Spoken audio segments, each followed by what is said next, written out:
Hi all, അസ്സലാമു അലൈക്കും. Welcome back to Silnas kitchen. ഇന്നത്തെ റെസിപ്പി വളരെ എളുപ്പം ചെയ്തെടുക്കാൻ പറ്റിയ നല്ല ടേസ്റ്റി ആയിട്ടുള്ള ഒരു റൈസിൻ്റെ റെസിപ്പിയാണ്. സ്കൂളിൽ പോകുന്ന കുട്ടികൾക്കും ജോലിക്ക് പോകുന്നവർക്കും വളരെ പെട്ടെന്ന് തന്നെ ചെയ്തെടുക്കാൻ പറ്റിയ നല്ല ടേസ്റ്റി ആയിട്ടുള്ള ഒരു റൈസിൻ്റെ റെസിപ്പിയാണ്. റെസിപ്പിയിലോട്ട് കിടക്കുന്നതിന് മുമ്പായി എൻ്റെ ചാനൽ ആദ്യമായിട്ട് കാണുന്നവരാണെങ്കിൽ പ്ലീസ് ഒന്ന് സബ്സ്ക്രൈബ് ചെയ്തേക്കണേ. കൂടെ തന്നെ ഈ വീഡിയോസ് നിങ്ങൾക്ക് ഇഷ്ടപ്പെടുകയാണെങ്കിൽ ഒരു ലൈക്ക് ചെയ്യാനും മറക്കരുത്. ഇനി നമുക്ക് റെസിപ്പിയിലോട്ട് കിടക്കാം.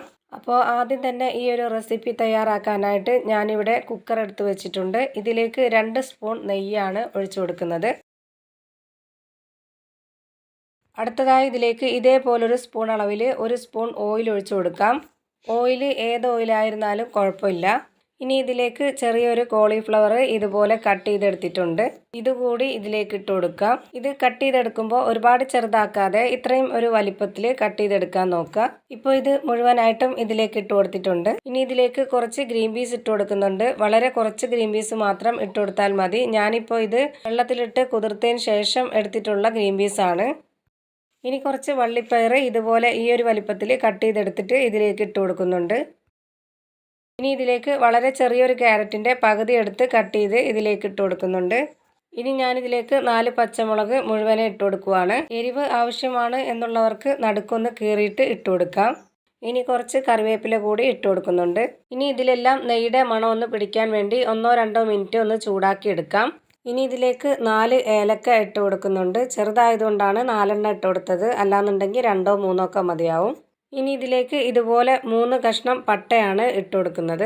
ഇനി ഇതിലേക്ക് ഒരു ചെറിയ 5 ഗ്രാമ്പുമാണ് ഇട്ട് കൊടുക്കുന്നത്. ചെറുതായതുകൊണ്ടാണ് 5 ഇട്ട് കൊടുത്തത്. അല്ലാന്നുണ്ടെങ്കിൽ 3-4 മതിയാവും. ഇനി ഇതിലേക്ക് ഇതുപോലൊരു സ്പൂൺ അളവിൽ 2 സ്പൂൺ അറബിക് മസാലയാണ് ഇട്ട് കൊടുക്കുന്നത്. മന്തിയുടെയോ കബ്സയുടെയോ അങ്ങനെ ഏതിൻ്റെതായിരുന്നാലും കുഴപ്പമില്ല. ഇങ്ങനെ ഈ ഒരു മസാലപ്പൊടി കൂടി ഇട്ട് കൊടുക്കുമ്പോൾ ഇതിനൊരു വെറൈറ്റി ടേസ്റ്റാണ്. ഇനി ഇതിലേക്ക് ഒരു നുള്ള് മഞ്ഞൾപ്പൊടിയും കൂടെ ഇട്ട് കൊടുക്കാം. ഇനി ഇതെല്ലാം കൂടെ ചേർത്ത് നന്നായിട്ടൊന്ന് ഇളക്കി യോജിപ്പിക്കുന്നുണ്ട്. ഇനി ഇതിലേക്ക് ബിരിയാണിയുടെ ചെറിയ അരിയാണ് എടുത്തിട്ടുള്ളത്. ഇപ്പോൾ ഞാൻ 1/2 കിലോ അരിയാണ് എടുത്തിട്ടുള്ളത്. ഈ ഒരു പാത്രത്തിൻ്റെ 1/4 പാത്രമുണ്ട്. ഈ അരി നന്നായിട്ട് കഴുകിയെടുത്തതിന് ശേഷം വെള്ളമെല്ലാം ഊറ്റിയെടുത്തിട്ടാണ് ഈ ഒരു പാത്രത്തിൽ ഇട്ട് വെച്ചിരുന്നത്. അരി എടുത്ത അതേ അളവിൽ തന്നെ 1/4 പാത്രം വെള്ളം എടുത്തിട്ട് 2 പാത്രം വെള്ളമാണ് ഇതിലേക്ക് ഒഴിച്ചു കൊടുത്തിട്ടുള്ളത്. ഇനി ഇതൊന്ന് ഇളക്കി യോജിപ്പിച്ച് കൊടുക്കാം. ഇപ്പോൾ ഇത് ഇളക്കി യോജിപ്പിച്ചെടുത്തിട്ടുണ്ട്. ഇനി ഇതിലേക്ക് ആവശ്യത്തിനുള്ള ഉപ്പും കൂടി ഇട്ട് കൊടുക്കുന്നുണ്ട്. ഇനി ഇതൊന്ന് അടച്ചു വെച്ചുകൊണ്ട് 2 വിസിൽ അടുപ്പിക്കുന്നുണ്ട്. ഹൈ ഫ്ലെയിമിൽ വെച്ചിട്ട് 1 വിസിലും അതിനുശേഷം ലോ ഫ്ലെയിമിൽ ഇട്ടുകൊണ്ട് 1 വിസിലുമാണ് ഞാൻ ഇതിൽ അടുപ്പിക്കുന്നത്. എൻ്റെ ഈ കുക്കറിന് അങ്ങനെ വേവിച്ചെടുക്കുമ്പോഴാണ് കറക്റ്റ് ഒരു പരുവത്തിന് കിട്ടുന്നത്. കുക്കർ എല്ലാം ഒരുപോലെയല്ല. പഴയതും പുതിയതുമായ കുക്കറിനനുസരിച്ച് വിസിലും വ്യത്യാസം വരും. അപ്പോൾ അതൊക്കെ നോക്കിയതിന് ശേഷം ഓരോരുത്തരുടെയും കുക്കർ എങ്ങനെയാണോ അതിനനുസരിച്ച് വേവിച്ചെടുക്കുക.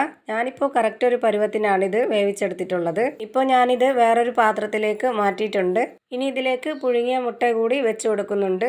അപ്പോൾ ഇത്രയേ ഉള്ളൂ ഇന്നത്തെ റെസിപ്പി. നല്ല ടേസ്റ്റി ആയിട്ടുള്ള അടിപൊളി ഒരു റൈസിൻ്റെ റെസിപ്പിയാണ്. തീർച്ചയായിട്ടും നിങ്ങൾ ഇതുപോലെ ഒന്ന് ട്രൈ ചെയ്ത് നോക്കണം. നിങ്ങൾക്ക് എന്തായാലും ഇഷ്ടമാവും. ഈ വീഡിയോ നിങ്ങൾക്ക് ഇഷ്ടമായെങ്കിൽ ലൈക്ക് ചെയ്യാനും കമൻറ്റ് ചെയ്യാനും ഷെയർ ചെയ്യാനും മറക്കരുത്. കൂടെ തന്നെ ഞാനിടുന്ന പുതിയ വീഡിയോസ് നോട്ടിഫിക്കേഷനായിട്ട് കിട്ടുന്നതിന് വേണ്ടി സബ്സ്ക്രൈബ് ചെയ്ത് ബെല്ലൈക്കൺ അമർത്തി അതിൽ ഓൾ എന്ന ഓപ്ഷൻ എനേബിൾ ചെയ്ത് കൊടുക്കാനും മറക്കരുത്. പുതിയൊരു വീഡിയോയുമായി വീണ്ടും വരും. Thank you for watching.